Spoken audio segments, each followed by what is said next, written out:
you personally, everyone will have a different outlook, I suppose. But when you pick that up, you're in the position you're in, you kind of think, "Oh no, what have I done?" Or you kind of think, "You know what? It is what it is. Just get on with it." What's your outlook at that point?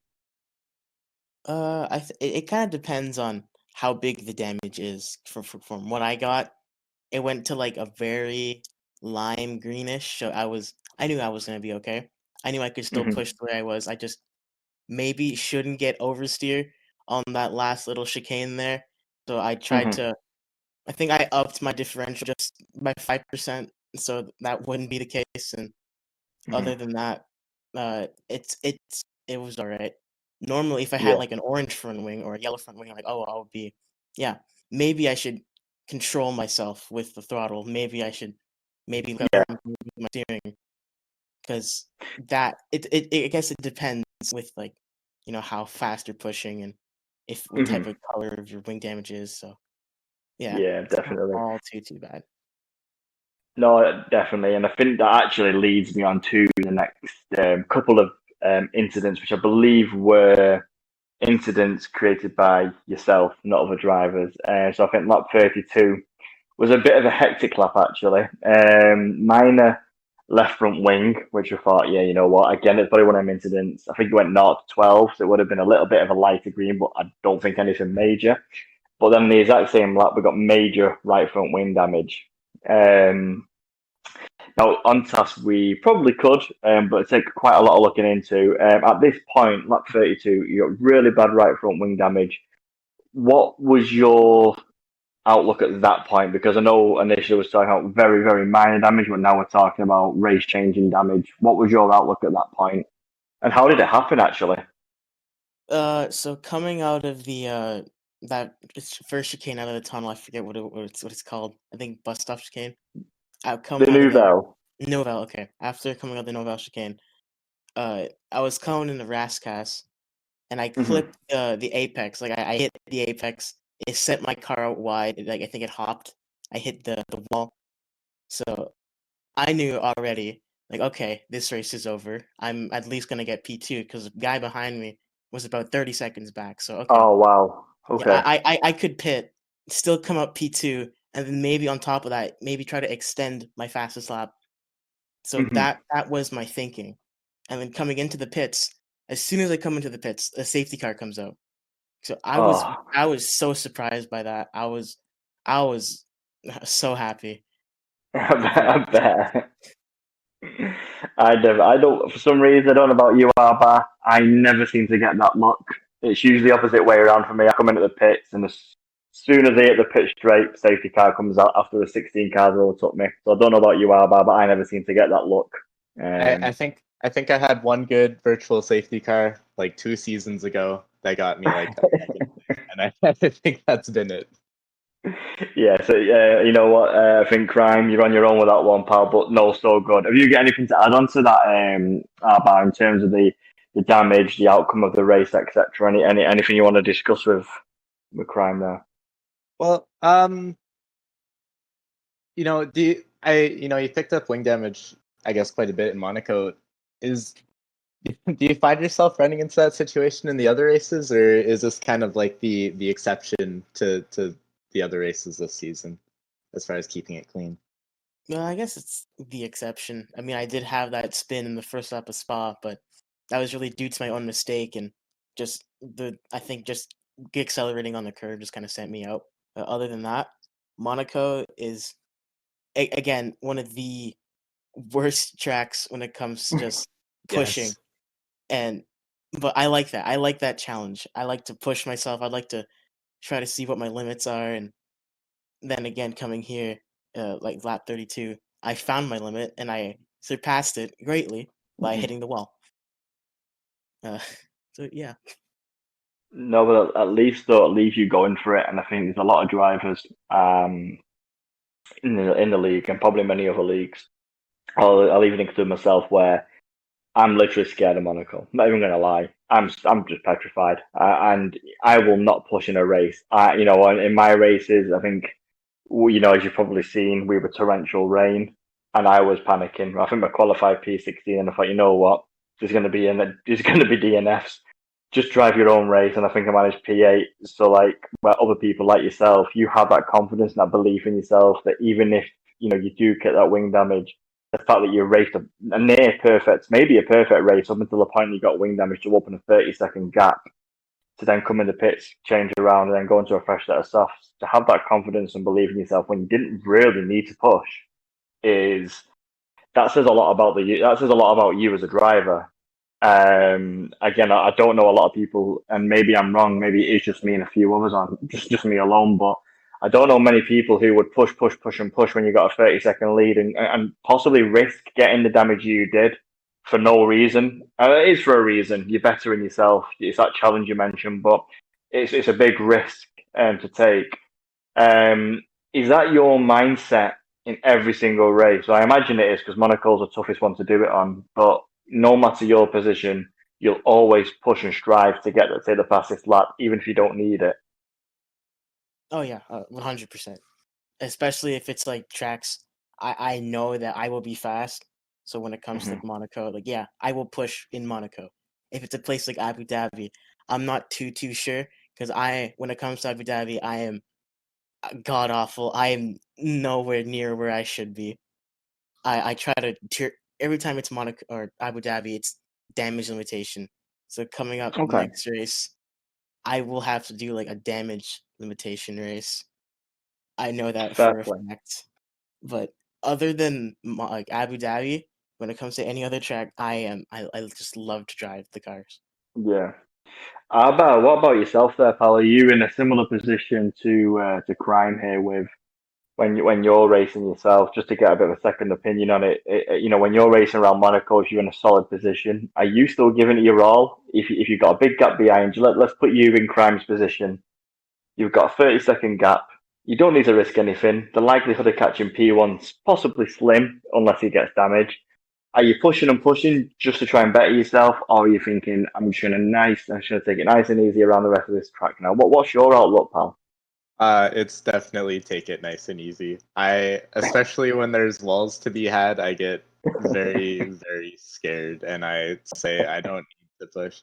Like, whenever it's like a really technical track and I'm just kind of racing by myself, I'm just okay. We're just gonna get to the end, and what happens happens. Like, I've had too many races, I guess, where I've got it in my head. I'm like, oh hey, we're catching up. We're gonna push it, and then I've like binned it in some way. So now it's more shifted to just we're just gonna calm down. Getting to the end is always better than putting it in the wall, which I used to do quite a bit. So conditioned myself against it. 100%. So I think me and Arbar share a very similar outlook there, although Arbar definitely has the edge on me in pace, but we do have a similar outlook. So Crime, you might be one of a small minority with your outlook in racing. And you know what? Hats off to you, because it may not pay off sometimes, but it may pay off as a majority of the time, and therefore you get points that you may not have if you did just sit back a bit. So fair play to you on that. Just because I don't want to take up too much more time on Monaco, because there's a few other bits me and Arba want to cover with yourself, but we'll call it and then there. But again, congratulations. I mean, just to summarise, qualified P6 mediums, finish a race P2 after wing damage, 2 stops. Yeah, just a ridiculously good drive. We've already touched upon your next race, Abu Dhabi. You've already said it's a little bit of a damage limitation track for you. What's your expectations for Abu Dhabi, considering at the moment you are P2 in the standings on 40 points, a little gap to P3, but at the moment Acosta is seemingly running away with it. Have you got any expectations, of where you ideally want to be finishing with your own, matching your ability there for next week? Well, just want to aim for the points. I don't want to push my limit too much. I don't want to be aiming for, oh yeah, I want to go top 3. I know my pace is not top 3 at Abu Dhabi, 100%. I just want to aim for points. If I get anything else other than like 10th, it's a bonus. So I'm going to be really happy with just 10th in itself. Fantastic. Anything to add on to that, Arba? Do you find certain tracks kind of suit your driving style? Because I know personally tracks like Abu Dhabi, Singapore, even like Monaco to an extent, they seem to like suit my driving style. Do you find you have a certain archetype of track that kind of works for you? Oh yeah, definitely. It's more so like the street circuits. I love Monaco. I love Singapore, Baku. It's kind of like a love-hate relationship, but it's still a good track to race on. Uh, Besides Vietnam, because I don't think anyone really likes Vietnam at all. Uh, yeah, any street circuit, I just love. It's very really fun to just push the limits and just try not to hit the wall. I agree, and again, I know, I don't do comparing myself to other drivers because I know my level, and I'm here for the fun. That's it for me. But I do agree. I think the only exception for me is Monaco. When Monaco turns up, I kind of feel nauseous straight away. Don't like it. But I agree with what you're saying with the other tracks. Baku is actually one of my favourites. Yeah, I have had major incidents there within cars and other kind of leagues. But I do enjoy the track. Same with Singapore. Love the track. Quite quick around it. But again, had quite major incidents. It is a love. It is very much a love-hate relationship with track. With street track circuits. I suppose it's the same with Russia. A lot of people dislike Russia. I actually enjoy the track. I really do. So no, I think I can understand where you're coming from with that one. Which actually brings us on to Hungary, because Hungary, I suppose, I think people call it Monaco without walls. I think on that one you qualified P3 and finished P3. Same kind of scenario as Monaco in that one. If you just briefly talk us about what happened with that one, to qualify and finish in the same position isn't doesn't happen an awful lot. What kind of happened with that one?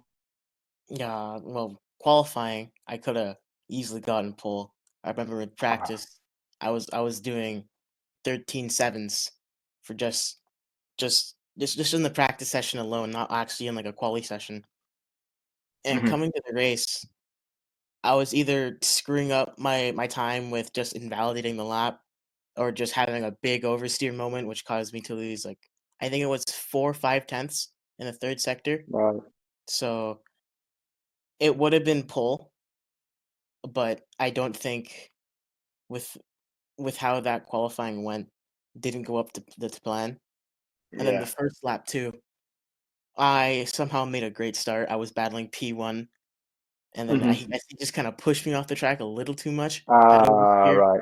lost was down to P5, and after that, it was just kind of stayed behind the other drivers. Yeah. So I suppose with Hungary being that quite a tough track to overtake on, I suppose you could see P5 after the turn one incident back to P3 as a bit of a success, maybe. I don't know. Do you see that as a bit of an accomplishment? Because it is a tough track to overtake on. So do you see that as a bit of a success? Yes and no, because I had Hmm. 6 seconds worth of penalties. There was a person in I think fourth who Hmm. was able to climb up because back then I was P2 catching down Acosta Right. again, uh, which I was about less than a second away from, and then I got it taken away by a guy in fourth who had no penalties. So good on him, but it Yeah, hurts. of course. No, 100%. No, that's brilliant. I won't speak too much about the previous races just for the time side of things, but again, touch upon it, Spark, U2, finish P7. Anything major happened in that one to drop a few places there from qualifying to end? Nah, Spa was a very much a recovery drive. I spun lap one just on the end of Ah, sector one, red front wing. I had to do a whole lap pretty much with half a front wing. Came out of the pits 30 right. seconds behind. I had to make up 30 seconds and on top of that, overtake people. So I think coming from that sort of standpoint, finishing P7 was as great as a recovery drive I could have gotten. You could It see that was as more of a success in Hungary, I suppose, oh because yeah, of what you definitely. have to do. Yeah. How about anything to add on the past races? Not really. But Okay. because you're kind of part of this new cohort that we've got into AM2. So we're happy to have you and all that stuff. Kind of what just quick opinions on I guess the field like Acosta and Bama, and do you think going forward you're going to be able to kind of come back, try to challenge for that P1? Well, it's the goal Oh. at least. I'm gonna hope I can challenge, but with Acosta's extreme luck, it's gonna become extremely hard. Uh, yeah. Other Acosta, than I hope you're listening, pal. he has extreme luck. I don't know where he gets it, but he just gets lucky race after race, and yeah, it's pretty much just gonna hopefully hope his luck runs out, and then he has a few bad races, which so far that hasn't happened. But it's at the moment it's just try and focus on what I'm doing. Don't focus on what anyone else is doing. Just do my own race. Do you see Acosta now as your main rival for the season? Oh yeah, 100%. There's Right. there's no. I see road, but at the same time I don't. It's Yeah, I yeah, know yeah. he's quick, but in the points, I don't think he's too far. I think he's third, but he's quite a I ways think, behind. yeah, I think you're right. I think you actually it might even be fourth. I'll have to double check that, but no, that's fair enough, pal. I get what you're saying with that one. So yeah, hey Costa, if you're listening, there you go, mate. There's your battle now for the rest of the season. It's not over yet. Right, well, I think that's all we've got time for. Before we do say good night, well, maybe good night, good day, depending on where you are, I suppose. Have you got anything else you'd like to add to any of the other drivers there, Crime? Any admins, and anyone? Anything you want to say before we say good evening? Yeah, I just want to say good job on with Motor, with what he's had to do. He's doing pretty good so far. I also want to thank Swarner for being my engineer for like the past couple races. Not for Monaco, unfortunately, but that's all right. Yeah. We can let him off for that one, I suppose. Other than that, that's pretty much it. Amazing, nice couple of shout outs there as well to end the interview, which is the first actually that we've had. So fair play to Crime and the shout outs there. But anything you'd like to add before we call it, mate? I just want thanks for joining us. It was nice to get to talk to you and get to know more of this AM2 grid, and moving forward, hopefully you can challenge Acosta, because I think you might be the only one who can. So good luck with that. I don't think I could have said it better myself. So thank you, Alba, for that one. Yeah, amazing to have you on board. As I say, these interviews, it's not just about just getting race winners or getting the championship leader. It's all about. It's more than that. It's about getting that personal touch to cause. We all know each other via messages and via names, so it be incident stewards, admins, or just other drivers, teammates, whatever. But to actually have an interview and put a voice to it, it's a big personal touch. So again, thank you tonight, Crime, for joining us. Arbar, again, thank you, mate, for joining me with the AM guys. And even probably most important out of the lot, thank you for everyone who is tuning in and listening when these get put on YouTube. But for tonight, that is everything. So everyone out there, stay safe, look after yourselves, and next week, if you have a cracking race and I drop you a message, I accept it and we could have you on as well. So everyone take care, stay safe.